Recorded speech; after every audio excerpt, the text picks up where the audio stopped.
So yeah, hi all. Welcome to Block Street. My name is Vinay Kalra, and I'm the founder of Quadbitech and CTO to FinStreet. And along with me is Soradeep Das. He's the blockchain developer of OMG Network. Right. Hi Soradeep. Would you like to say some lines about yourself? Sure. Hi, everyone. Nice to meet you all. So I'm Sordeep, and to give you a bit of background about myself, I started with blockchain just about as your age when I was a college student back in 2017, and the whole journey of being associated with blockchain has been amazing. I was uh, the co-lead of the blockchain lab at UC Berkeley previously to joining OMG Network, and after I joined OMG Network. I've been working here for 1.5 years, and we've been doing some amazing work around making Ethereum or blockchain more usable. And we're gonna learn a lot more about that today. We're gonna clear some terms around scaling blockchain, what that means, and what these layer two scaling solutions are. But uh, but yeah, that's me. Passing over to you, So Vinay. yeah, there's one question I think that everybody around here has in their mind. Like, if there are 40 some people here, right, and everybody has this one question in their mind, like, how me as a college student can get started in such a technology, right? I think that a lot of people that are here have already seen, a lot of cryptocurrencies going up and down, the prices of all those things, and the money that is there, right? Right now, I can see some people nodding. Right now, this is really great. This is why you guys should, switch on your videos. Now, I can see that I'm getting to you, right? So please definitely switch on your videos, everybody, right? Wherever you are. So all this is a question that everybody is having in their minds right now.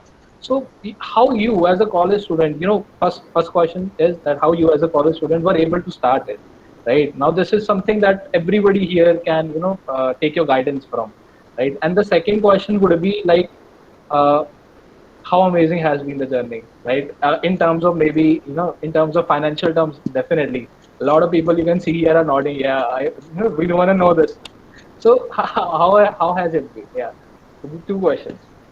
Absolutely, absolutely. So when I was a college student, it was long way back, and that was a pretty early stage back in 2017. So it was pretty hard to gather all resources because when you search the term or you search for any educational materials, you won't get a lot of them on the internet. But now it's completely different, right? Now if you just search up anything that you want to learn on Google, and if it's regarding blockchain as well, you get a lot of like tutorials, a lot of options, and a lot of options is a bad thing again. But don't don't be afraid to take the first step.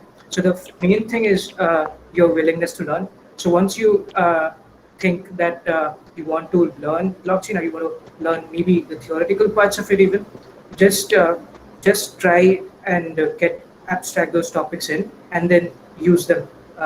Try to implement them in some way. Maybe participate in hackathons. Maybe build a project of your own, and take small steps, and try learning more and more every day. And that really helps. And space is very nascent. It's almost like working on the internet back in the 90s. So it's pretty early, and you'll get a lot of opportunities. You get a lot of things to learn every day. So don't be afraid to take the first step, and yeah, you'll see yourself growing. Um, that's How rewarding, how rewarding has it been and whenever? yeah, the other question, the more important one, how rewarding it has been. So uh, it is to say to you, it is very rewarding because you see there's not much supply of blockchain engineers or people as a whole Mhm. who understand blockchain, the technology behind it as of now, and the supply is very less, but the demand is super high, right? Because everyone wants to know what blockchain is, how we can make use of it. So what you could do is make use of that opportunity and grab it, and that will pay a lot to you. So financially, it's a pretty decent job, and not just financially, right? I mean, the as a technology, it should interest you at some point, because once you have the interest or once you have the willingness to learn, you're gonna adapt to it and you're gonna move ahead with it because uh, um, that's probably the more right way to do it. So it may be there are several ways to get involved, right? You can just abstract the theoretical parts. You can get ahead with the tech part of it. But anywhere you get involved, it's very rewarding. And it's, as I said, I'll repeat that it's like working on the internet back in the 90s, and you're only a section of a part of the section of people who actually understand something, which is going to be immensely useful in the future. And that's really something to wonder about, right? So let's try and understand what exactly magical is behind it. There's nothing magic, right? So but still, a lot of people, they feel it that way, that this technology has done that to them, right? Even if you go to any particular company that has implemented blockchain, right, most of them have implemented them for financial purposes, right? So in itself, this tells us that how much scope we have in blockchain itself. And as Swaradeep has already mentioned that this industry is right now short of engineers. When this particular thing happens, this is an opportunity for everyone to come and grab it, right? Specifically for engineers like you, right? So we are, this industry in whole is looking for such people right now. So it's you what this industry is actually looking for, right? So what we'll try to do right now in this lecture is to give you a basic overview of all the things that we understand that would be essential for you to get started, right? And from there you guys can carry on your journey forward, right? And to be an actual blockchain developer. So let's first thing first, let's keep the session interactive. Whatever views you guys have, put them in the chat box, right, related to the session. If you guys have any questions, we'll try to answer side by side if we can. If not, then we'll take it after the session ends, right? And first of all, first question to you guys, a simple yes or a no. Like, how many people have heard about blockchain before Blockstreet reached out to them? It's a simple yes and a no. Let's see how many people are active here and how many are sleeping. I actually really like active audience. Right? Okay. This is an active audience. Right? This is a yes and a no, quite mix of a yes and a no. A lot of yes here, as I can see. Has okay. Another question then. How many of you have actually developed a smart contract? Maybe worked on a singular blockchain ever? Like, if it is a yes or a no, not yet. Now this not yet is something that I'm very positive about, that we'll try and convert it into a yes today. No, no, okay, okay, not yet, yes, yes on IB, okay. And is there anyone? Okay, so there is only one person who might have some experience. Not yet. The rest is a no. That nobody has. Why this is a no? Like, this is not really a big task. What we'll try to do is we'll try to convert this no's into yes, as a maximum number that we can get. If I can get, if there are maybe 50 people here, if I can get 10 of you to start developing, that would be a win for me. Like, a huge win for me, right? So let's try and understand what exactly is blockchain, right? Just give me a sec. And what will we understand in this session, right? So some of the basic things that we'll cover are functioning of a blockchain. What exactly is blockchain?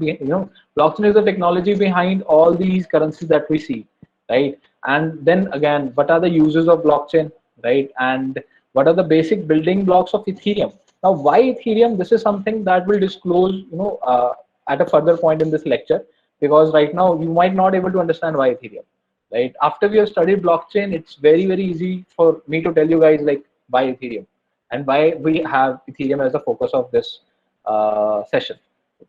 And then as a developer, how can you get started? We'll share some resources with you where you can get started. We'll even share some some of the links that you can get started. Now, as a developer, the best thing that you can do in cryptocurrency market is to stay connected.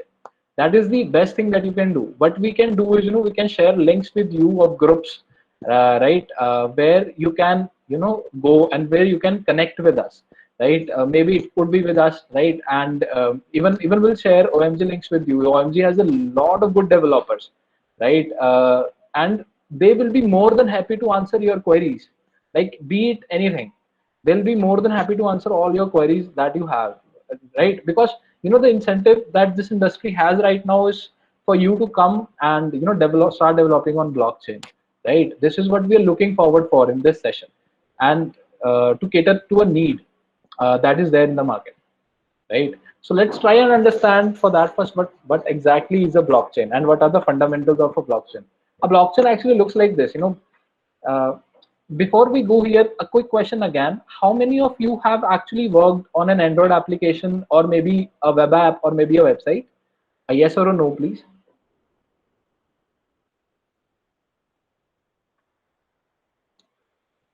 Okay,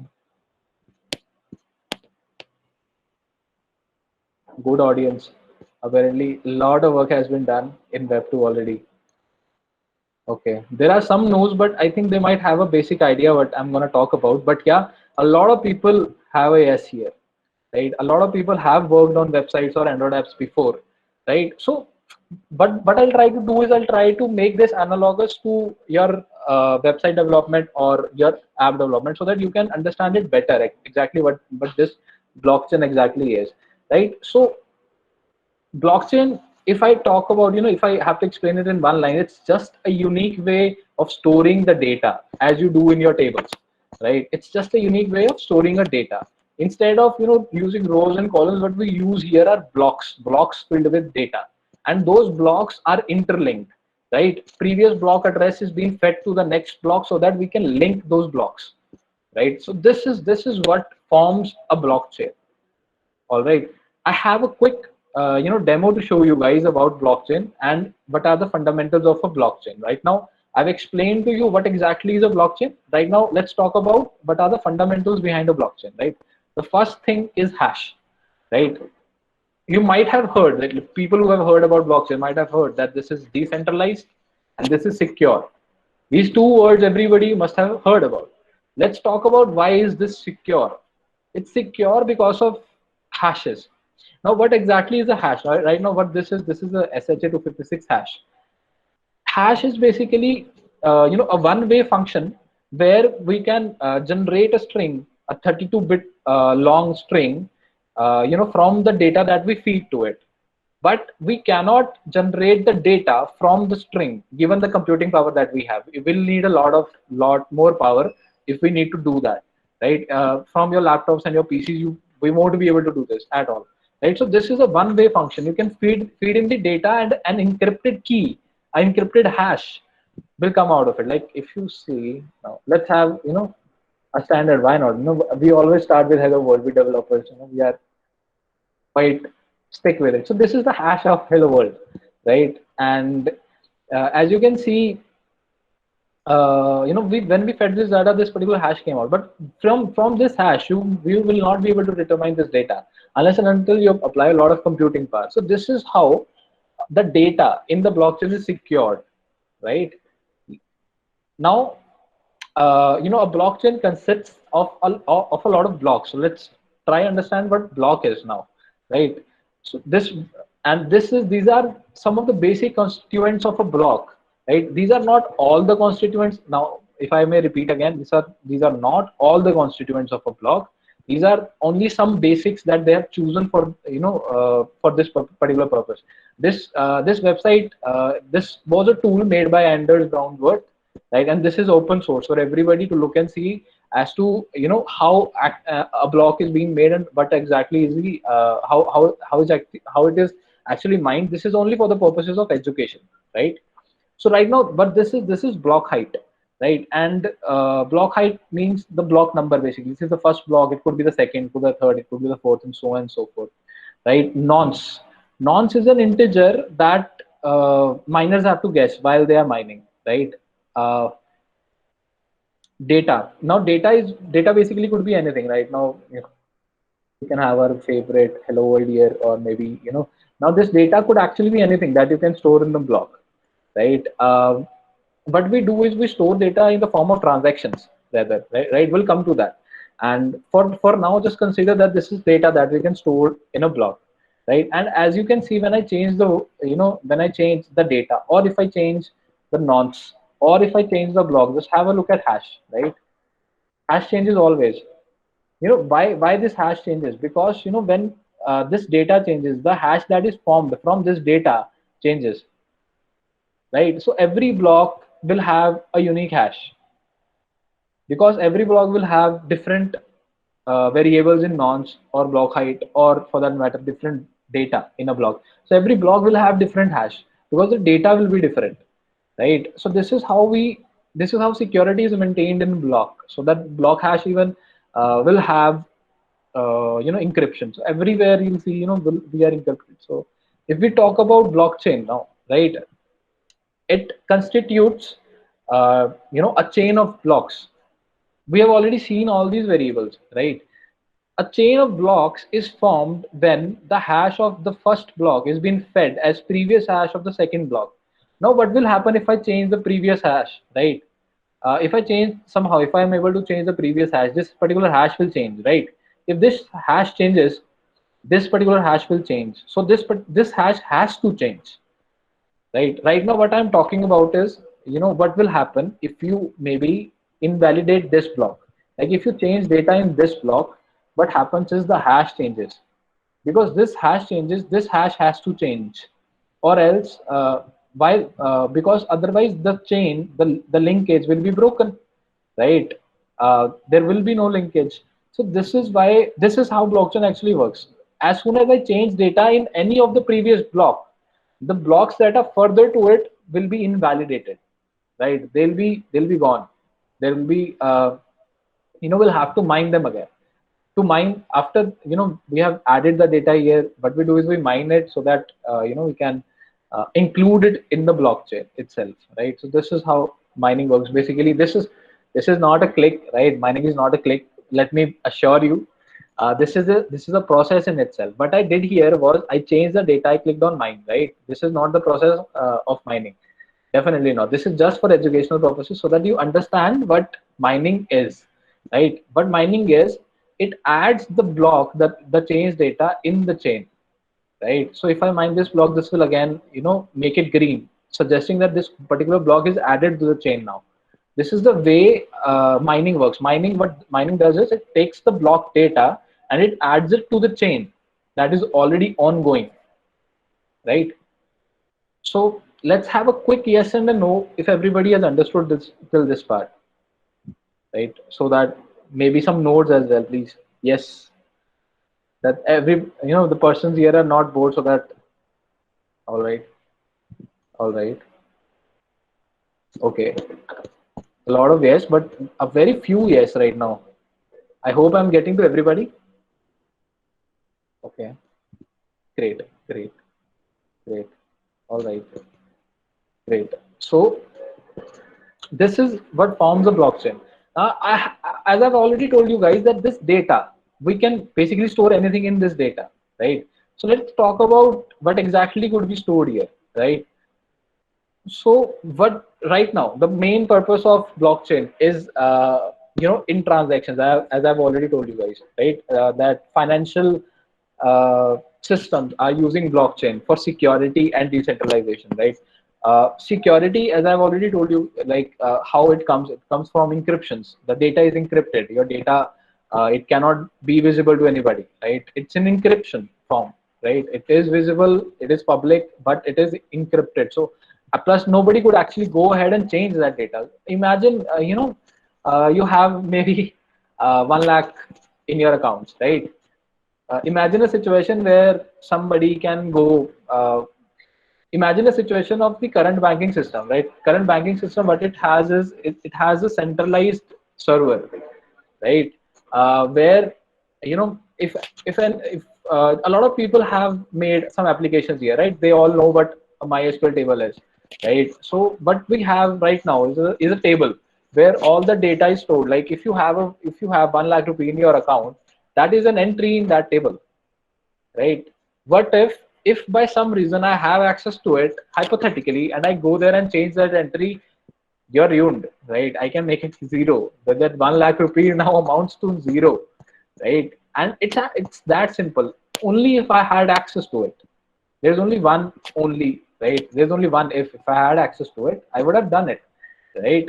And if I do not have access to it, right, definitely I can't, right? So you're safe. everybody's safe. Not and no, nobody's doing that. But how blockchain is actually solving it?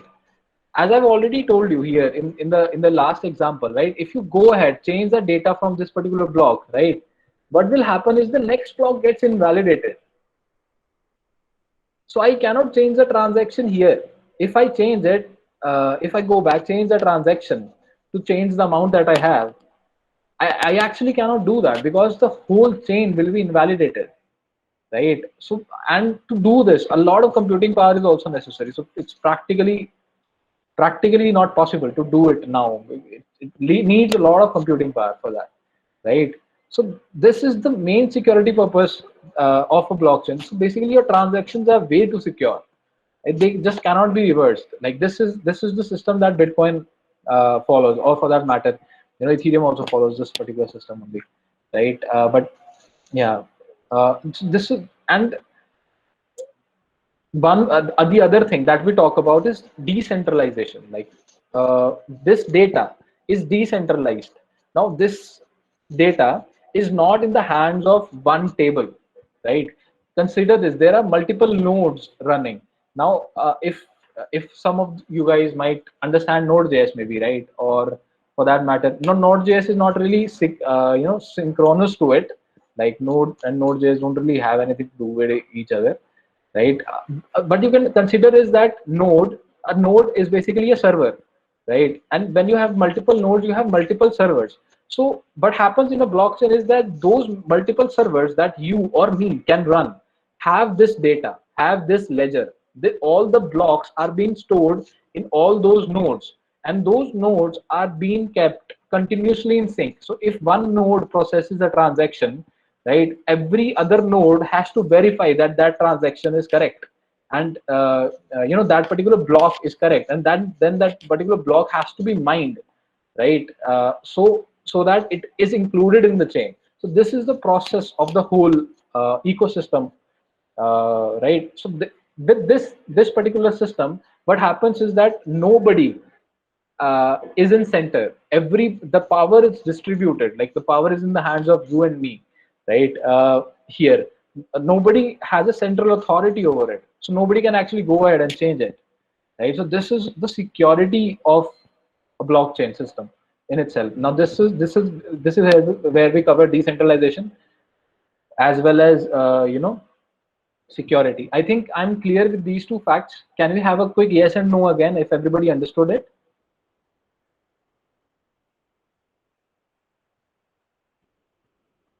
I like this short form. Some people have replied with a why. Wow. Well, developers, go. That's nice. All right, all right. Great. Thank you. So let's okay, then let's move ahead. Right now, these are, as I've told you, that we have stored transactions here, right? And we can basically store anything here. Now let's talk about what Ethereum actually does. Ethereum stores smart contracts here.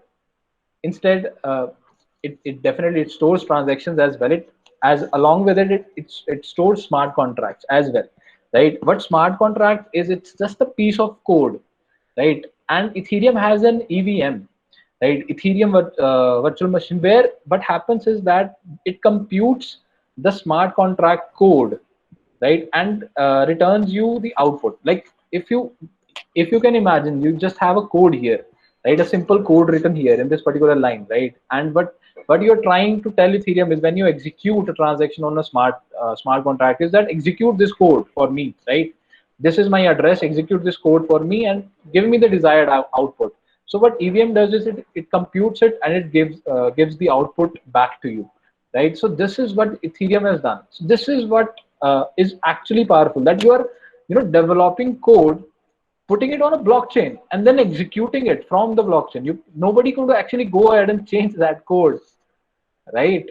So that code has achieved immortality, for that matter, right?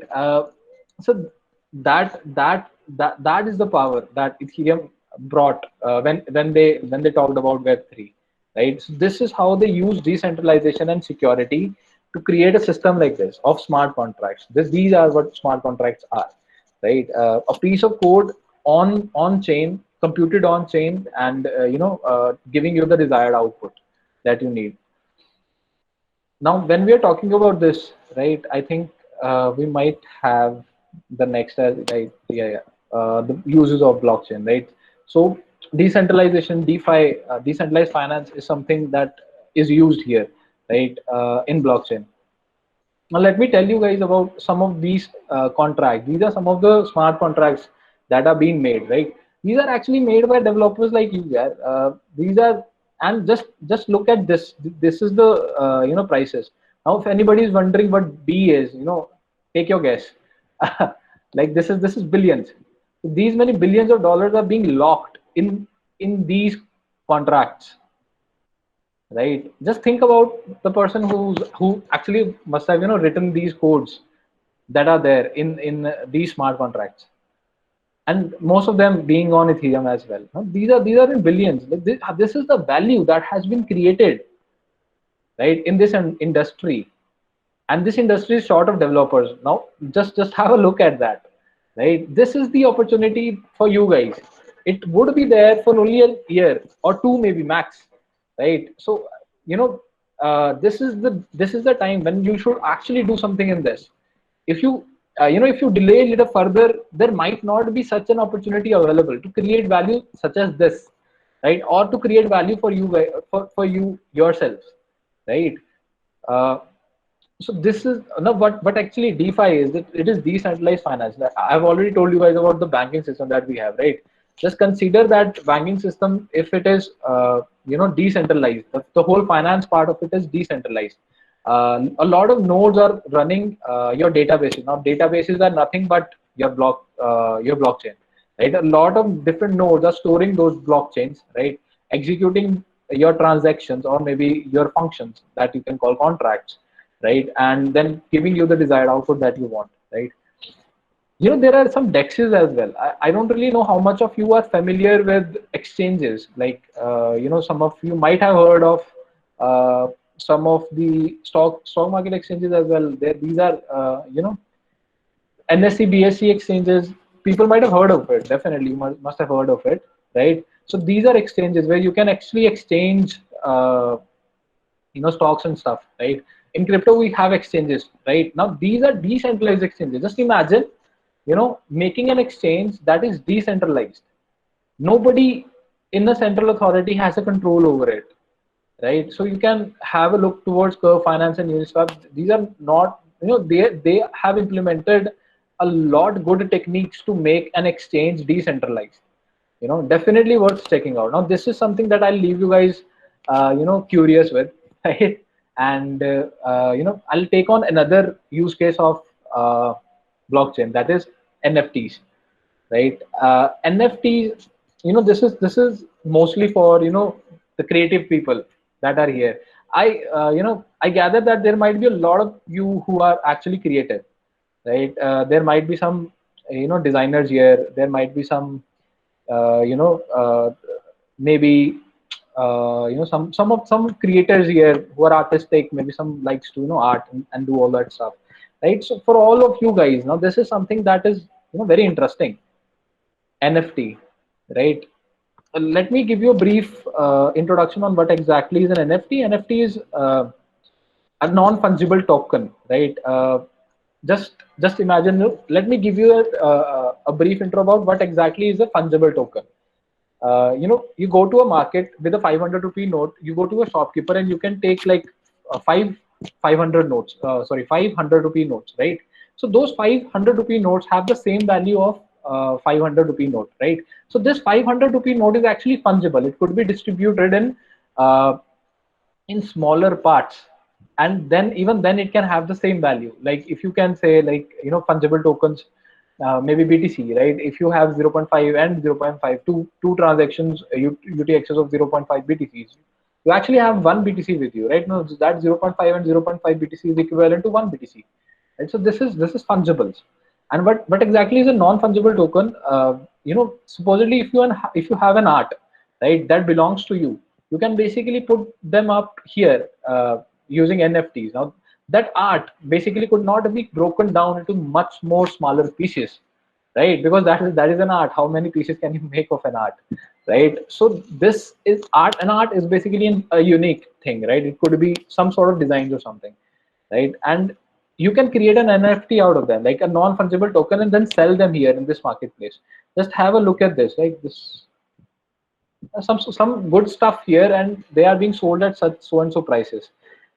One Ethereum right now I think is somewhere around 1.5 lakhs, right, in INR amount. So just have a look at this, how much this would be if this is being sold.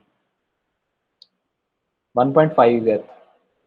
Have a look at this, definitely. Some of the artistic people can definitely have a look at this and go through this. Like, what can they do with the art that they have, right? They can basically publish an NFT here as well and start making money out of it from this particular platform itself, right?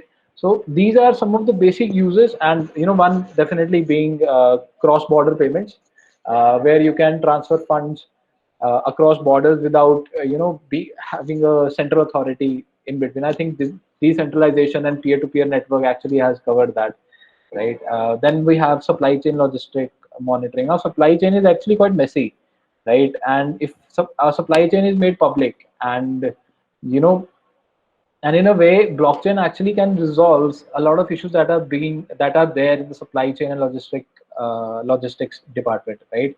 I think Luxo is the one who's actually working on it, and they have been working on it for quite some time now. I think we will have something on supply chain and logistics as well very soon, that is there on a very larger scale, right?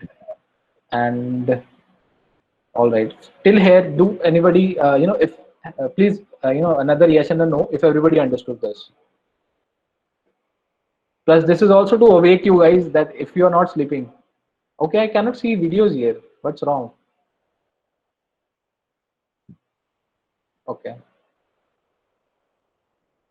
Okay, this audience is alive. Great. Great. All right. So let's move further. I'll give you a basic intro on what exactly is a Web 2 or a Web 3, right? So a lot of you guys know what exactly is, how what exactly is developing on, websites and web apps and all those things. Right now, all of them, they have a centralized server. Like they have a MySQL database with them, right? A centralized server where you deploy the data, also a server where you deploy your site, right? Where you host it.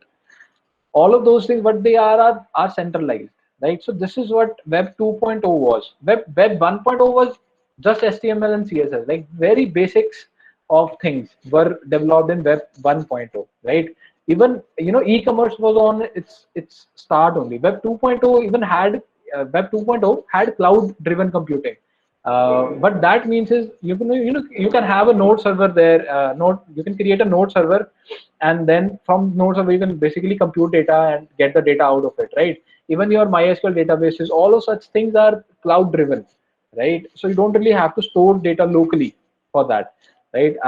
Basically, what happens is all the computing happens on the cloud, which is centralized. Again, Web 3.0 has decentralized system, right? All the data is then being driven from the companies or from the hands of people, controlling people in power, to the people like you and me, right?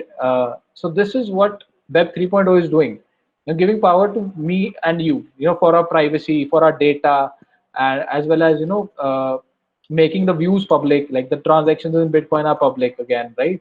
All of those things are happening in Web 3.0. We are moving towards decentralization and edge computing infrastructure, right? So this is what the graph looks like, right? We do not even have to start, when we evaluate Bitcoin, Ethereum, Maker, when we evaluate all of these things, everybody knows the price of a Bitcoin right now. If anybody doesn't, please watch news, right? They'll definitely get to know what the price of Bitcoin is, right? And that is just one Bitcoin. Please, there are a lot of them. 21 million. When all of them will come into functioning, yeah, right now it's 18, roughly 18. So just think about the value that we have in Web 3.0. Why not blockchain engineers will have such a value? And plus they are at a shortage as well. So this is why this graph is to show you guys like where we are heading. Take this graph right now.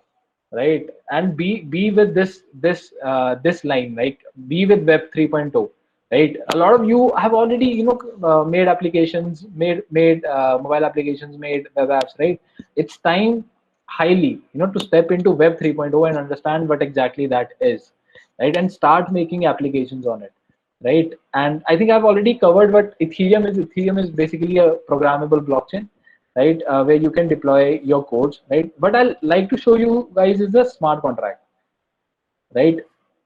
Now this smart contract, a lot of you might know JavaScript. A lot of you, definitely, a lot of you might know JavaScript. There's a lot of yes there, that they have built, maybe websites or applications for that matter, right? A lot of you might know smart JavaScript. So have a look at it. It is not that tough. Yeah, this is Solidity, right? It's mostly, you can say, maybe inspired from Java, maybe, right? Just have a look at it and you can see this more or less looks like a class, right? And this what this actually is doing is this is setting the data for this class, and this is getting this data, right? It's, as I've told you guys, mostly this is for storages only, right? So you can basically store a variable and get that variable easily. This is what this contract would be doing. It would store the data as well as get the data for your address, where when you have deployed it using your address, right? As simple as that. It's nothing tough. I think developers like you guys can actually start developing a smart contract right now, right? It would take you guys roughly 2 to 3 days to master it, or to understand how to actually deploy your smart contract. So this is your starting point, guys. This is how you get started actually in coding. If you want to go towards practicality, try deploying a smart contract on Ethereum chain, for that matter, or any chain, right? Most of them has the similar processes only. So try and deploy a simple smart contract. Now this has been taken from the documentation of Solidity itself, right? And you guys can definitely go ahead and see it. There is one more thing that I like to add here. Like, nothing is nothing in this world comes for free, definitely, right? So if you're using a storage, you have to pay, right? Even if you are using EVM, you have to pay. If you are deploying a smart contract, you have to pay, right? What exactly we have to pay? Now that in Ethereum, what we call that is gas fee, right?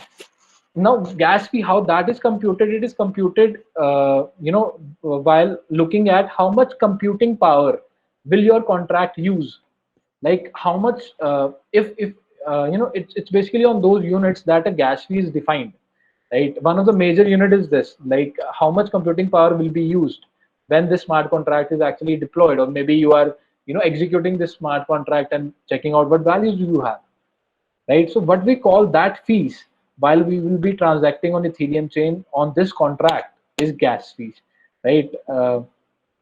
This is what I wanted to add here, right? And a basic smart contract. Now, can we have a quick yes or no again if everybody understood this?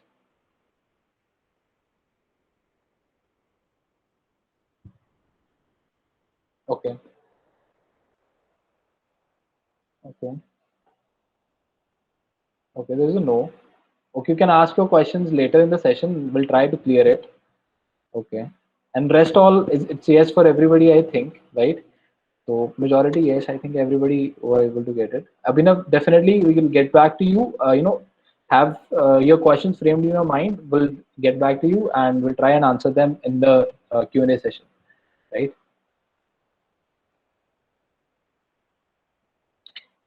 Right. So talking about limitations of Ethereum network, right? Uh, you know, I'll let Sauradeep handle this.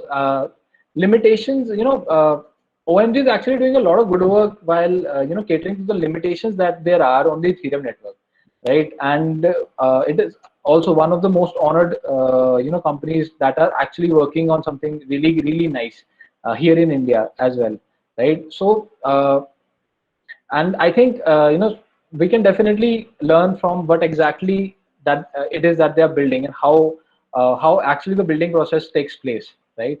Sauradeep, over to you. Thank you, Vinayak. That was really great.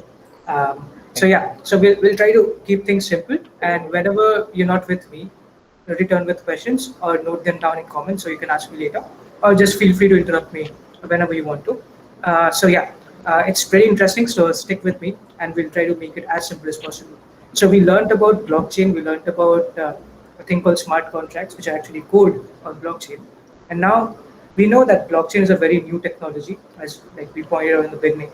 And every new technology has a problem, right? And there are problems which we need to solve gradually, and the technology improves as such. So even the internet, it was pretty difficult to send an email, right? Whenever back in the days in 90s or 2000s, it was pretty difficult to send an email. It's pretty simple to send an email right now. So talking about one limitation of the Ethereum network, or mostly any blockchain, is the high transaction fees. When I just mentioned about gas, so gas fees or the transaction fees that you pay for using the Ethereum network can be for any kind of transaction or using any piece of code on the Ethereum network is quite high, and it depends on the number of other people that are going to use the Ethereum network. So it's pretty unreliable as of now, and it's pretty high. So it doesn't just answer me. Will you actually spend $100 as fees if you want to send $50? You definitely will not, and that will stop you from using the Ethereum network. And we don't want that, right? We want everyone to use blockchain because if it has certain advantages, and if you want to utilize that, you should be able to use it. So there is the high transaction fee problem, and then there is low scalability, which also means low throughput. So what throughput means basically is, you might have heard about Visa or Mastercard, right? Like the credit card processors, and these guys can process millions of transactions per second. So there's actually no delay. You can go to a shop, you can use a credit card, you can pay, and it's instant. But with Ethereum or with blockchain, it's not quite that. And also the transactions per second, it's almost around 10 to 15, which is quite low. If there are a lot of people, you need to compete with other people to actually have your transaction processed fast. So that's the low throughput problem. And now how can we solve them? So let's quickly move on to something called Plasma. So Plasma is just a name for a framework which actually is solving the scalability issues that we talked about right now. So we'll try to keep it again as simple as possible. So what happens in this framework is, what you're doing is, you have transactions on the main Ethereum network. What you're going to do is take these transactions and move it off chain. So what do you do when say you have a building and the ground floor is crowded? What do? You move people to the second floor, right? And the foundation of the building is still intact. It's the same building. You just need to move people to the second floor, so that's not crowded as much. So that's the main point of Plasma. So Plasma moves transaction off chain with the help of a Plasma operator. Plasma operator, think of it like a person who takes care of your transactions and compiles all of your transactions, or all of everyone's transaction, and submits one transaction to Ethereum. So what it does essentially is put a lot of transactions in a box and then give that box to Ethereum. And you're giving the box to Ethereum only once, and the box has several of these transactions. Now you might think that this is, if someone else is taking care of all these transactions, what if we include something which is malicious, which is fraudulent, right? I mean, if I am taking care of your transaction, I could steal, and you can do. What can you do? So the Plasma framework has this challenge commit reveal scheme, where if say someone does a fraud, or if I do a fraud, you can always mathematically verify or mathematically challenge the transaction and say, no, you did a fraud, the transaction is not successful, or the state transition is not successful, and you won't be able to steal after all. Challenge would always, if it's correct, it would give you the opportunity to make to have your funds safe on the main network.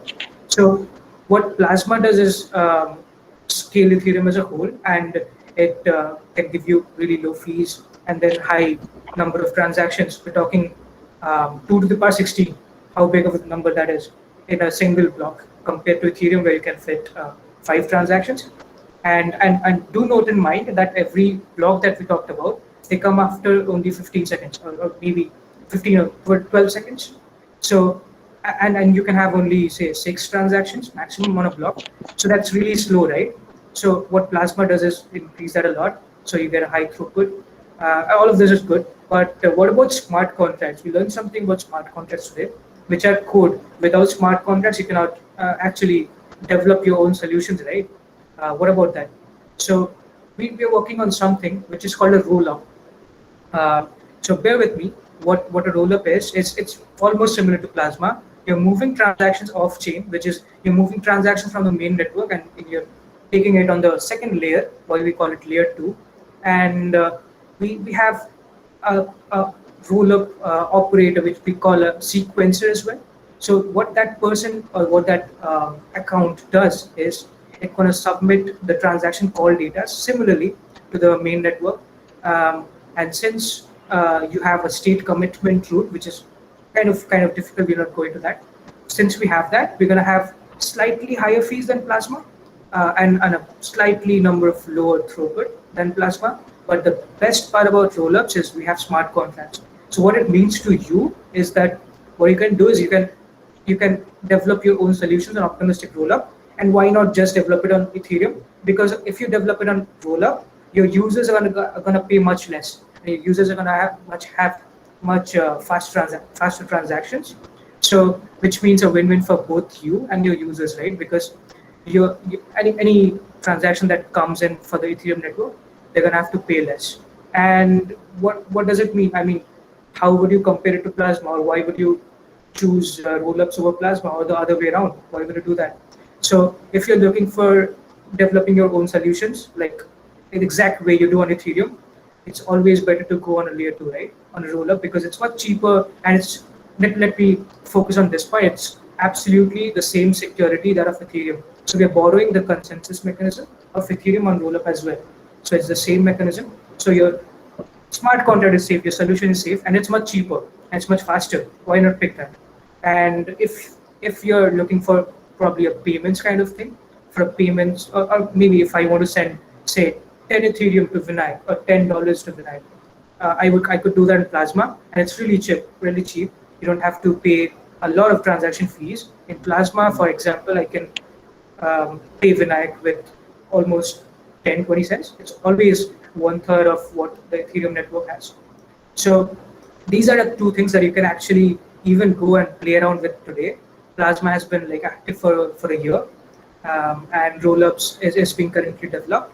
And one way you could actually be involved with rollups or Plasma or layer twos in general, or even OMG, is you could join our Discord and you could meet other people. So you may be a developer, you may be a designer, you may be a content writer, right?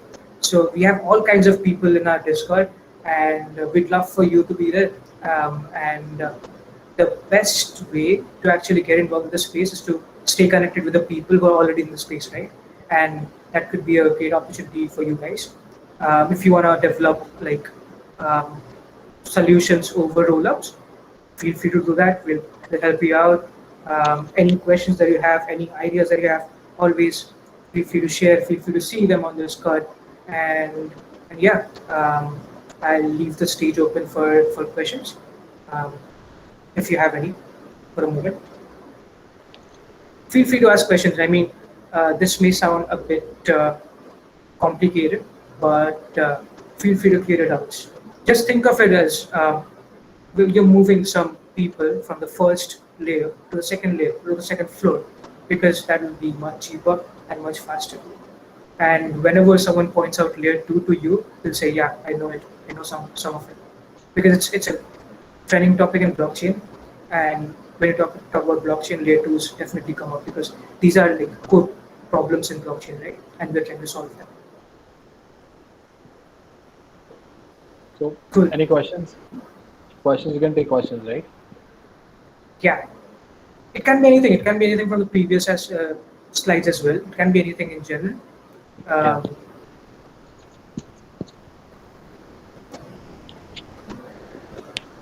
oh, we have our first question. Is it possible that Web3, that is distributed web, will almost completely replace Web2, that is cloud-based? That's a great question.